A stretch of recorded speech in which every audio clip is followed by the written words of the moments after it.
Our attention back to Plato's Phaedrus today. We looked at the way Plato is framing the issues of erotic love, first in the speech of Lysias, the orator, that Phaedrus has in his pocket, and secondly in Socrates' reformulation and rationalization of that speech.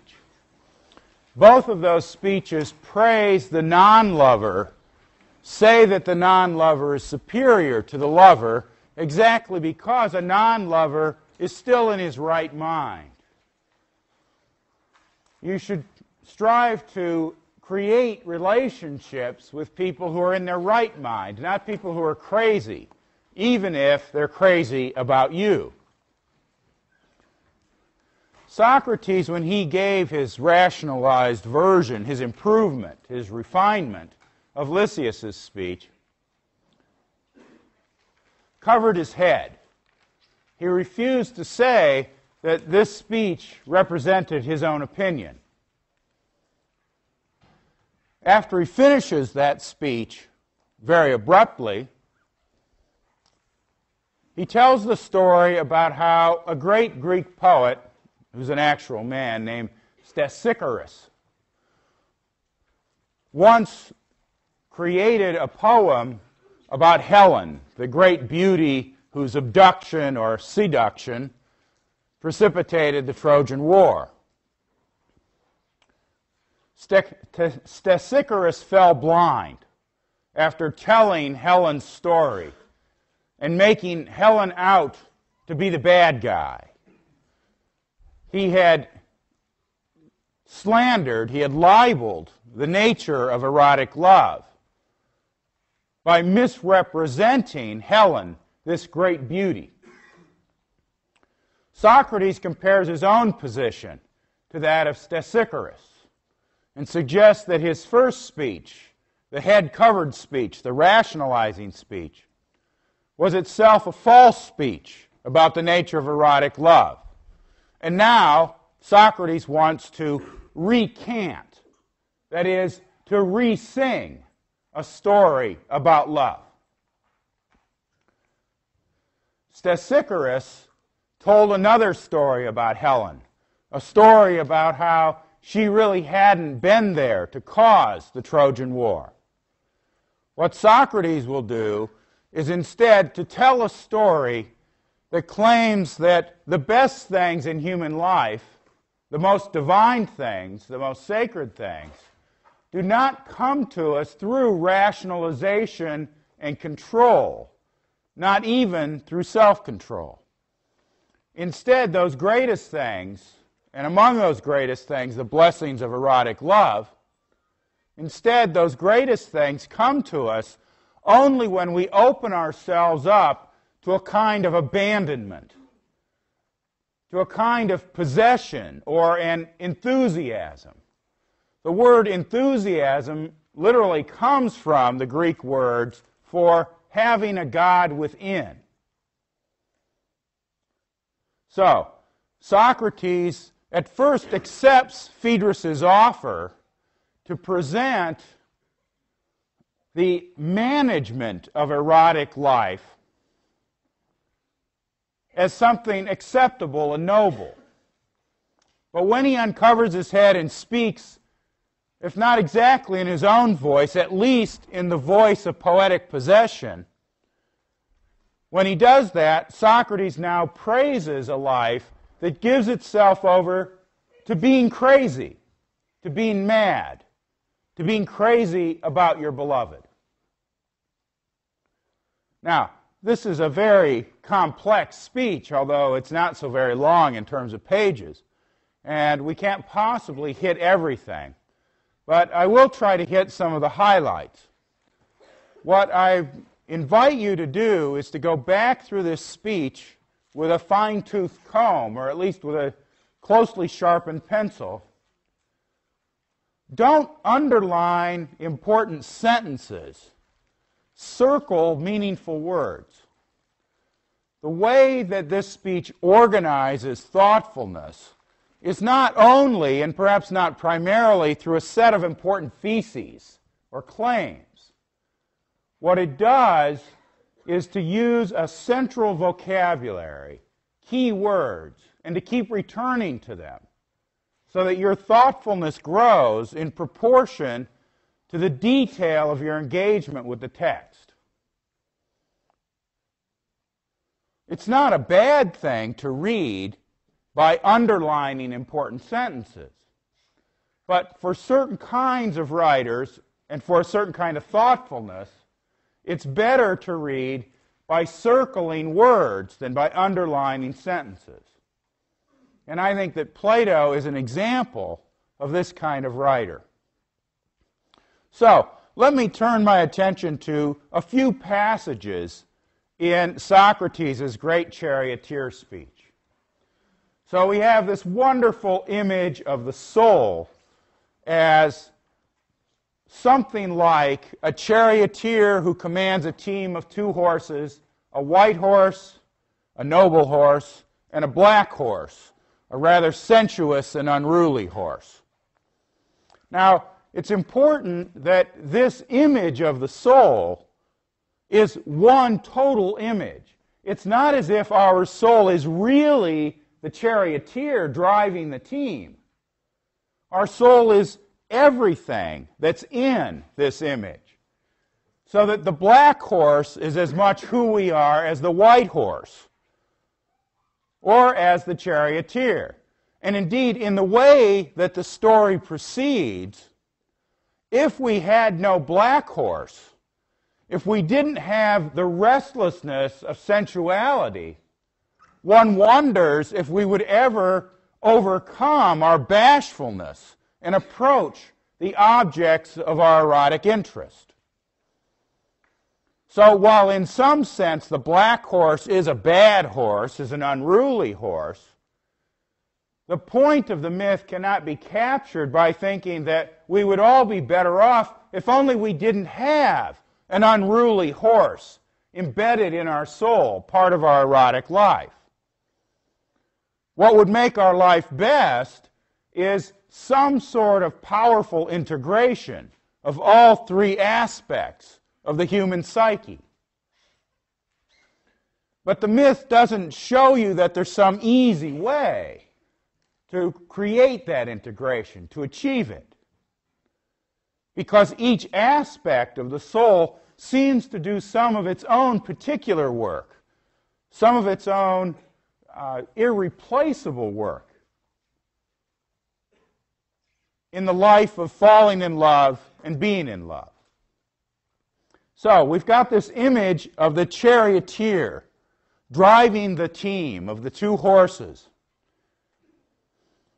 The picture is that all of our life here is in fact a kind of recollection or retrieval of a memory of a life where we saw through immediately to what's divine or to sacred.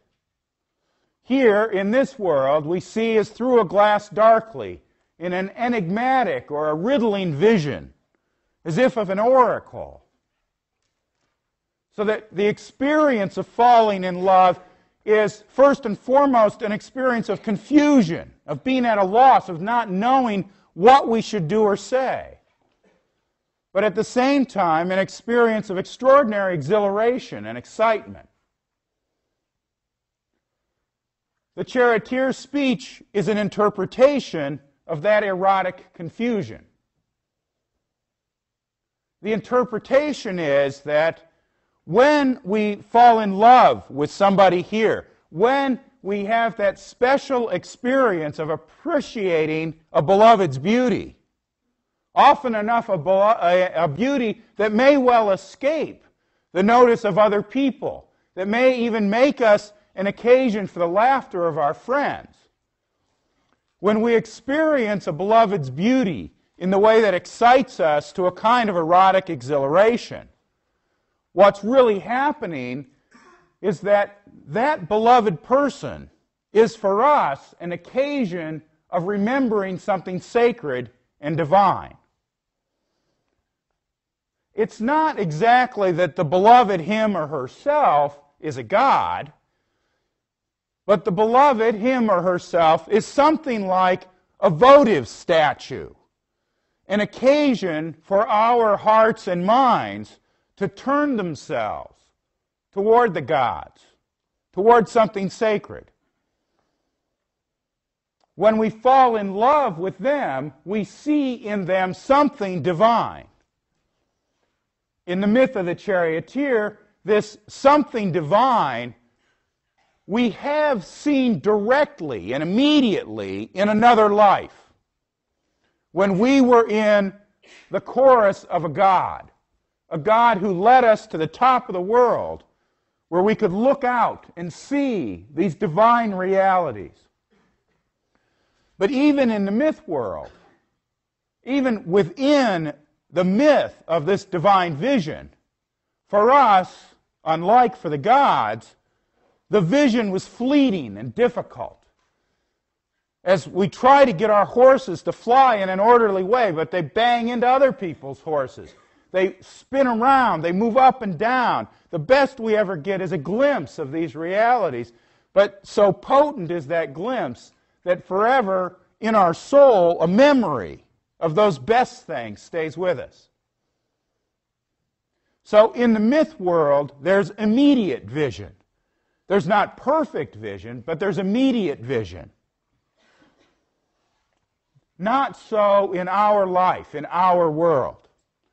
In our world, when we see the beloved and have this confusing experience of having a crush, of falling in love, when we have that experience, we're not sure how to articulate it.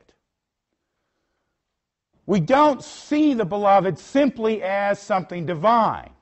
Rather, we're driven to a kind of inchoate memory of something divine, of, so to speak, a divine possibility that the beloved makes available to us again. The beloved is the vehicle of our recovery of something that usually we've lost. The language that Plato uses to describe this sense when we fall in love that we're recovering something that's deeply our own, but that we've lost, the language Plato uses is the language of memory and forgetting. So that we live our lives here, now, in a state of constant forgetting, of overlooking something. And it's only the experience of love, of falling in love, that gets us past that forgetfulness and makes us remember the thing that's most important, and indeed the thing that's most truly who we are. Clearly, this aspect of the myth is connected to that odd sentence that Socrates uttered very early on in the dialogue when he said to Phaedrus that he won't know himself if he doesn't know Phaedrus. His inability to understand Phaedrus, to see the sacred beauty that Phaedrus represents as a kind of votive statue. An inability to see that in Phaedrus would mean that Socrates cannot recover something that's truly his own, a kind of knowledge about what's most important and what's possible for human love. So, when we think about the charioteer myth, there's a central vocabulary, a central model, you might say, of the experience of falling in love. It's primarily an experience like the experience of remembering something, not simply of discovering something brand new, something that's utterly strange to you. No, in fact, it's the opposite. When we find somebody with whom we fall in love, we don't think of that as an experience of finding something new and strange. We think of it as an experience of finding the thing that was ours all along. That the intimacy was always there as a potential, as a possible power in our life.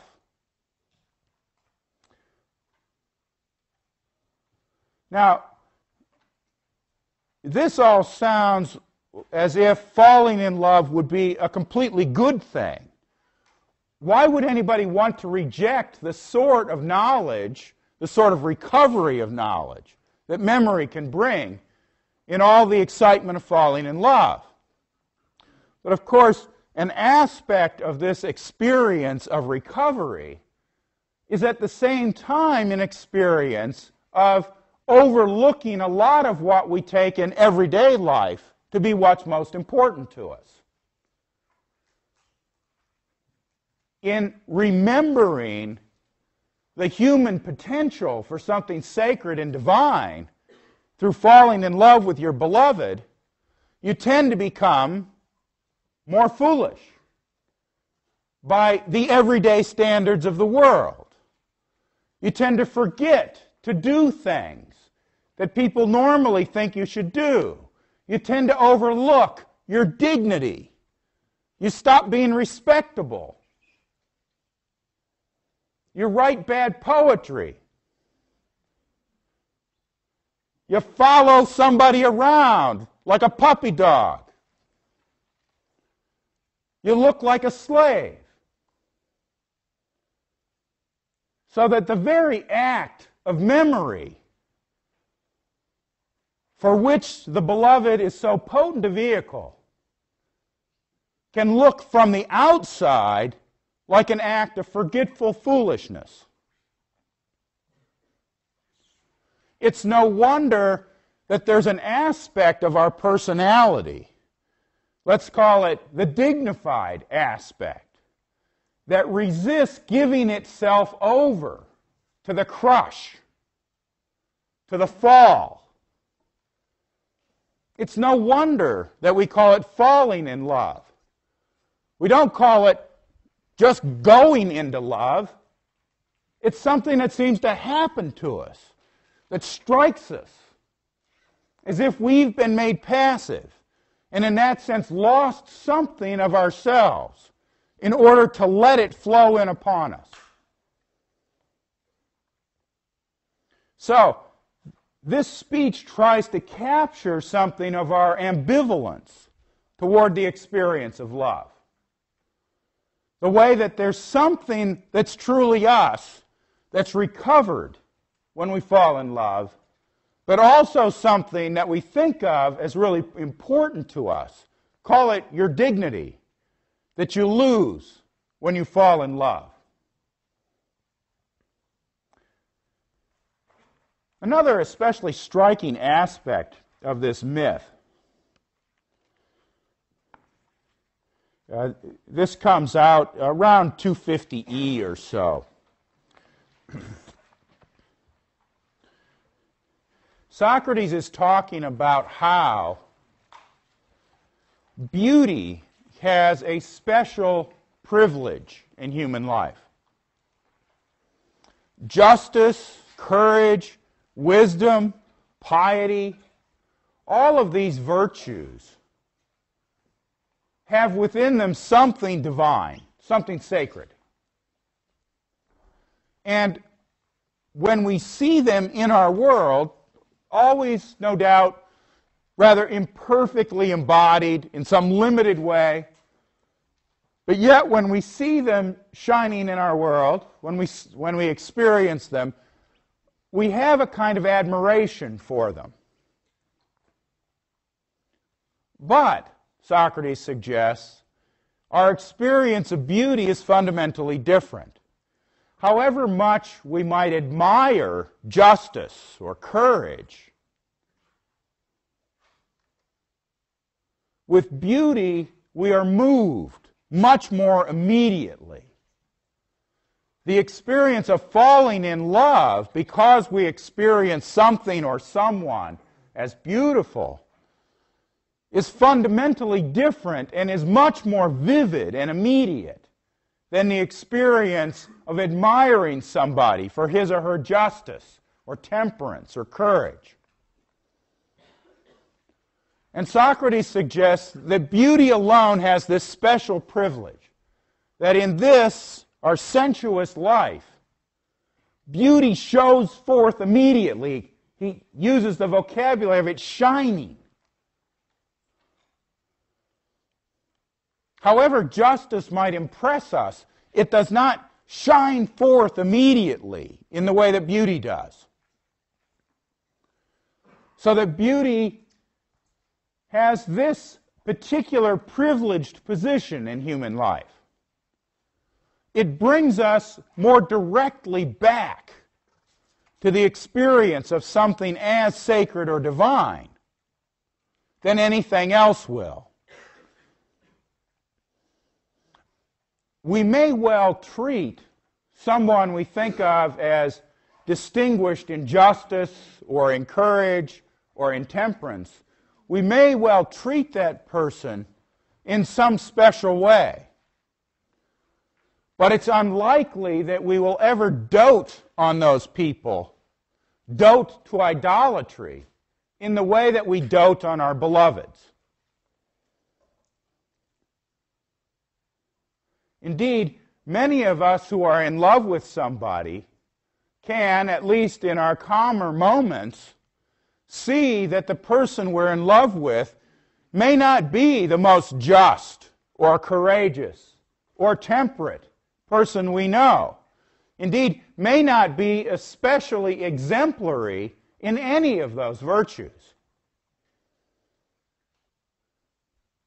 Yet, we cherish our beloved with an intensity and an immediacy that goes beyond the way that we cherish anybody else, even if in some sense we acknowledge that those other people are better.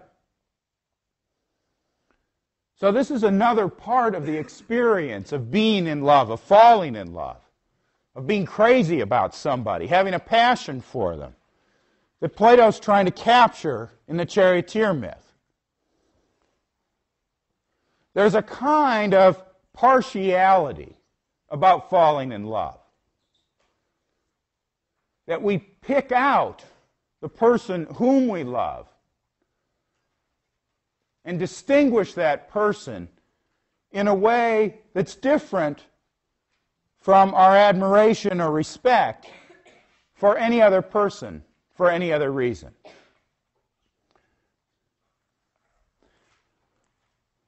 Toward the end of the charioteer speech, Socrates turns his attention from the experience of the lover for the beloved to the experience of the beloved for the lover.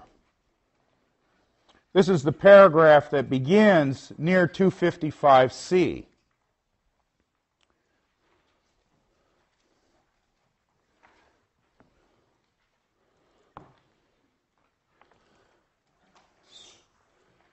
So, the fundamental experience of the lover for the beloved is something like this. When the lover sees the beloved's beauty, the lover is reminded of something divine and sacred that in, so to speak, mythical life we had immediate access to, but that in this, our real life, we have access to only through the mediation, especially the mediation of loving someone. There's a certain sense, then, in which your love for your beloved is rather impersonal. It's not just that this beloved person is so beautiful. It's rather that the beauty of this beloved person you can see as something divine. And indeed, in the speech, Socrates suggests that a lover tries to make his or her beloved more and more like that God the lover sees represented in the beloved, so that you wish your beloved to become a better person. In this very general sense, you try to educate your beloved. To this extent, there's an aspect of Socrates' speech in the Charioteer that reminds us of some of what Pausanias said in his speech in the Symposium.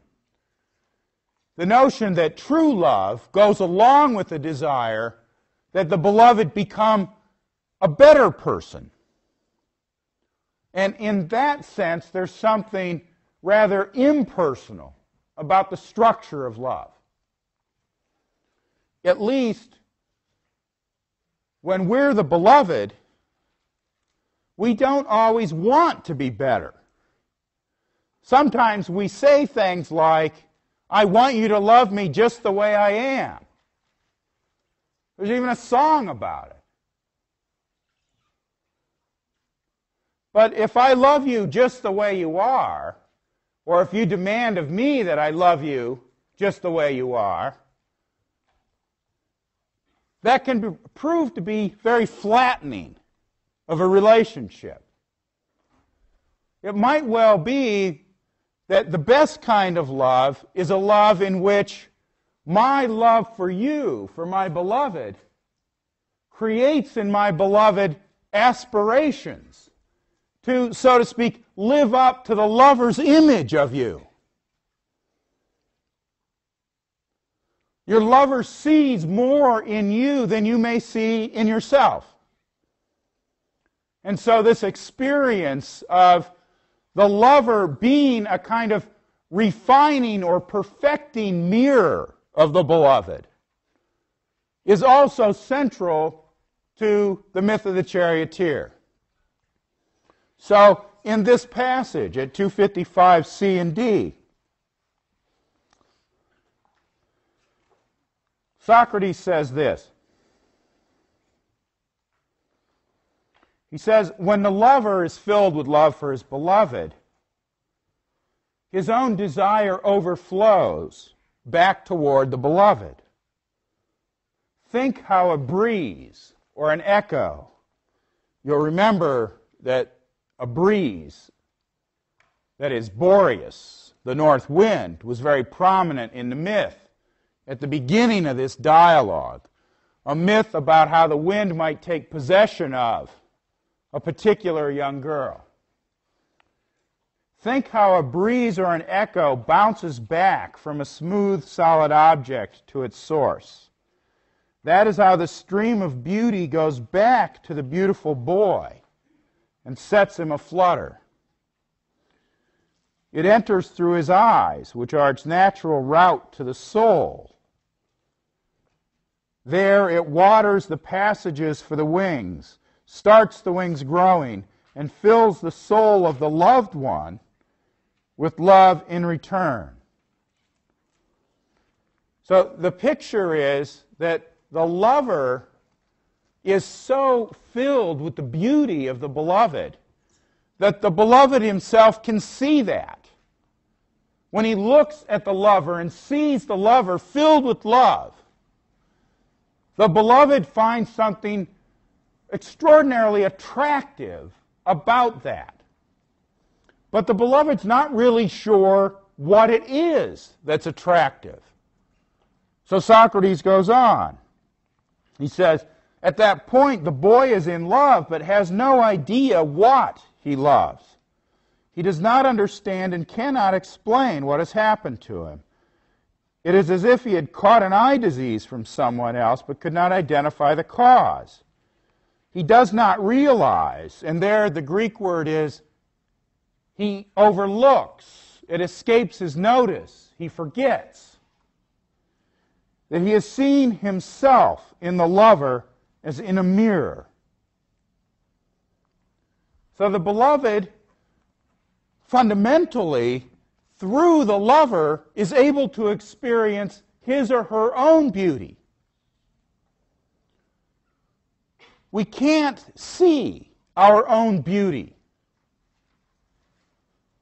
It's only when somebody else loves us that our beauty comes back to us. One thinks here of the experience of Susan Dorsey in Debussy's story.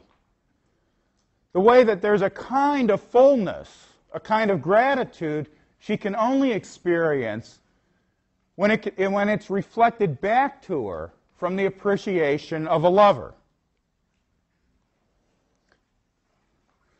So in this respect, there's something about the beloved that we're tempted to see as narcissistic. And surely Plato's reference to the mirror here drives us toward this. You remember in the myth of Narcissus that Narcissus is a very beautiful young man. He's so beautiful that unwittingly, without knowing it, when he looks into a pool of clear water and sees his own reflection, he falls in love. And he can't tear himself away. He doesn't know that he's being a narcissist. He doesn't know it's his reflection. All he knows is that it's beautiful.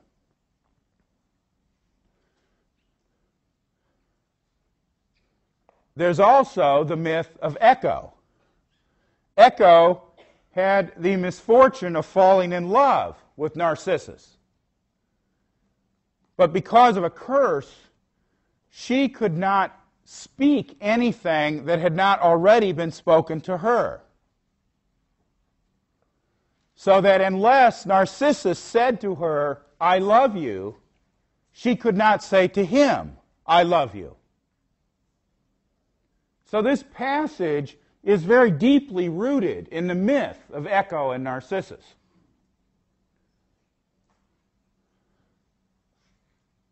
Now, if you're in an unsympathetic mood with the charioteer's speech, where does this leave you? Well, it seems to me it leaves you in a position where you think that Platonic love, as it's described in the Phaedrus, is a relationship, on the one hand, with a narcissist, and on the other hand, with a fantasist. The beloved simply likes his or her own beauty as it's reflected back from the lover. You love your lover exactly because your lover loves you. You love the puffing up experience you get from being with a lover. And the lover seems to love not you, but what you could be. You might think the lover depersonalizes you, projects onto you some fantasy of his own, of a perfected beloved. So if you're in no mood to catch your own aspirations from the way that your lover idealizes you, you might think that this is the model of a spectacularly unhealthy relationship. A lot depends, in one's reaction to this, on what you take your true self to be.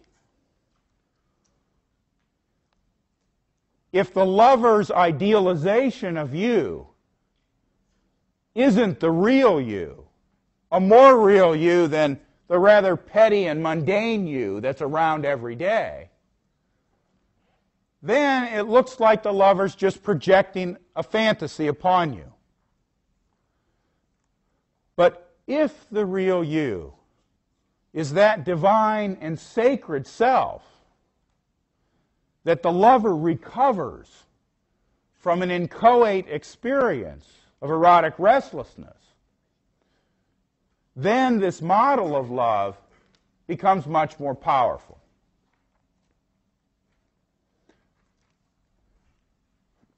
An aspect of the Phaedrus that we won't be focusing on really becomes the center, the focus of the rest of the dialogue after the charioteer's speech.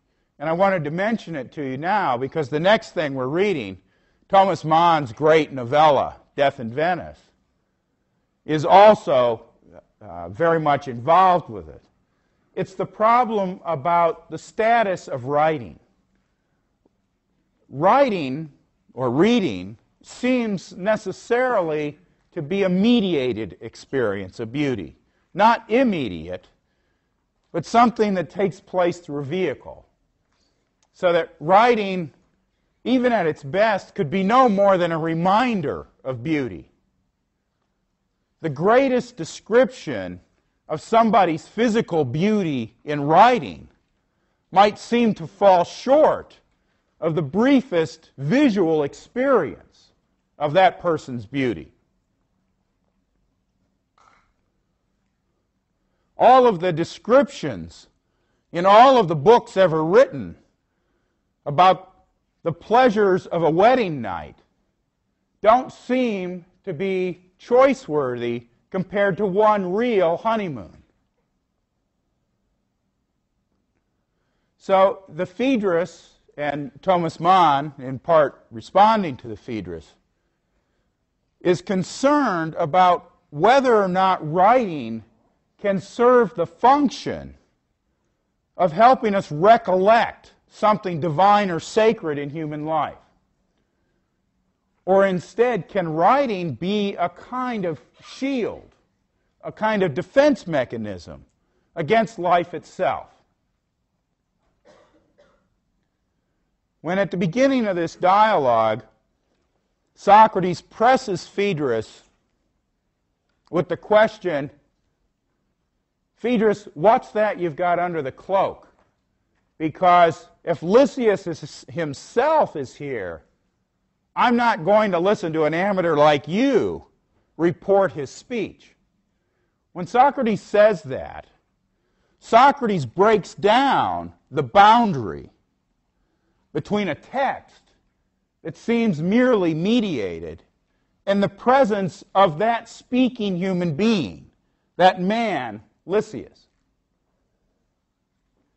The Phaedrus sets the reader the challenge, as it set its writer Plato the challenge, of whether there are modes of reading and of writing that are not defensive, that allow for the powerful experience that the lover has of a direct recollection of something that's the true us, the real self. In Thomas Mann's longest short story, the central character is himself a writer. And the story of what the experience of a crushing love does to him is worked out with constant reference to Plato's Phaedrus. That's what we'll talk about next time.